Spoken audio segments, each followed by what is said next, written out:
Evet, bu haftayı dolu dolu.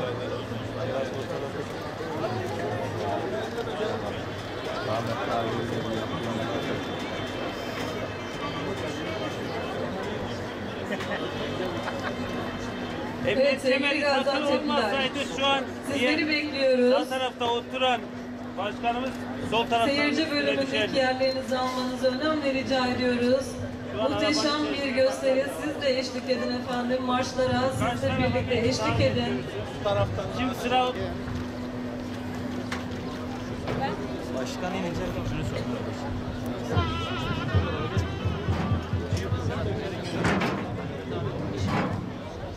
tamam herhalde.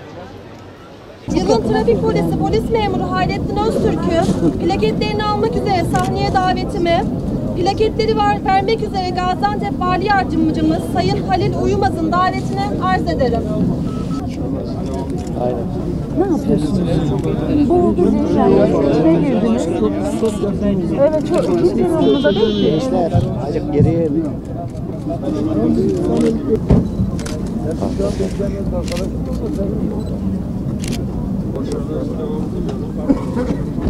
Sağ ol, ne yapıyorsun? Mehmet okumuyor, Mehmet hocam.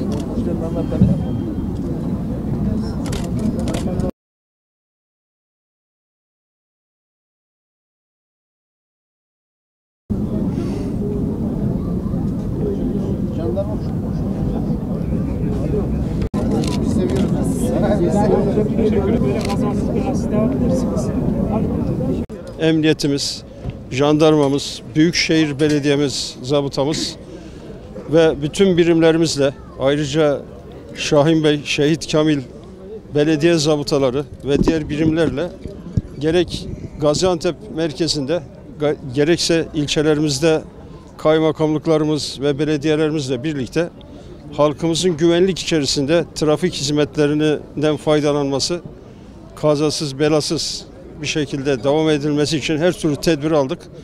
Ben bu hafta dolayısıyla emeği geçen bütün arkadaşlarıma, bütün ilgililere, belediye başkanlarımıza, tabii bu arada emniyet müdürümüze ve ilgili trafik birimlerimize, jandarma alay komutanımıza, yine kendi birimine, herkese ayrı ayrı teşekkür ediyorum. Gaziantep Valiliği olarak yaptığımız gerek halkımızla beraber ve görevlilerle birlikte hareket ederek karşılıklı bir etkileşim içerisinde eğitime dayalı, aynı zamanda acı tecrübelerden de ders alarak onların tekrarlanması. Diğer taraftan da altyapı olarak yolların daha güvenli bir hale gelmesi bakımından çalışmalarımızı devam ettiriyoruz. Bu nedenle bütün birimlere tekrar teşekkür ediyorum. Mayıs ayının ilk cumartesi trafik haftası olarak, trafik günü olarak kutlanıyor. Devamındaki haftada trafik haftası olarak kutlanıyor. Türkiye'de trafikte kaybettiğimiz canlarımız, mallarımızın çok yüksek olduğunu hepimiz biliyoruz. Bunu daha aşağılara çekmek için biz kolluk kuvvetlerine ve diğer kurumlara düşen görevi yapmaya çalışıyoruz. Fakat biliyorsunuz ki trafik kazalarının %95'i sürücü, yaya ve yolcu hatalarından kaynaklanan sebeplerden ortaya çıkıyor. Bunu aşağı çekmek için, farkındalık yaratmak için arkadaşlarımız bu hafta meydanda çeşitli etkinliklerle bu haftayı kutlayacaklar. Ben hepinizin ilgisinden dolayı teşekkür ediyorum. Sağ olun. Emniyet kemeri gerçekten çok önemli arkadaşlar. Burada simülasyon aracı var. Onu denedik. Emniyet kemeri olmasa baş aşağı gelecektik. Ben bunu canlı olarak da yaşadım. Daha önce bir trafik kazası geçirdim otobüsle. Otobüs takla atınca bizi camdan fırlatmıştı. 15 metre uzağa düşmüştüm. Ayağım kırılmıştı. Emniyet kemeri o açıdan gerçekten çok önemli.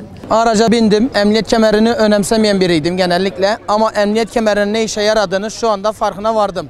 Emniyet kemerim olmasaydı tapataklak açacaktım. Belki de sağ çıkmayacaktım içerisinde. Ama emniyet kemerimi taktığım için şu anda hayattayım. Hayatımı, canımı, sevdiklerime borçlu olduğum kadar emniyet kemerime de borçluyum. Tüm arkadaşlarıma emniyet kemeri takmalarını öneririm. Emniyet kemeri, mutluluk nasıl iki parmağımızın arasındaysa yaşam kemerin arasındaymış. 7 Mayıs Pazartesi günü 15 Temmuz Demokrasi Meydanı. Haydi Gaziantep, kan verelim, Türkiye rekorumuzu yenileyelim. Şahin Bey, bu insanlık görevinde siz de yer alın. Bir gün hepimize lazım olabileceğini unutmayalım. Türkiye'nin kan bağışı kampanyası 7 Mayıs Pazartesi günü. Evet sevgili Gaziantep'liler, kan bağışı kampanyası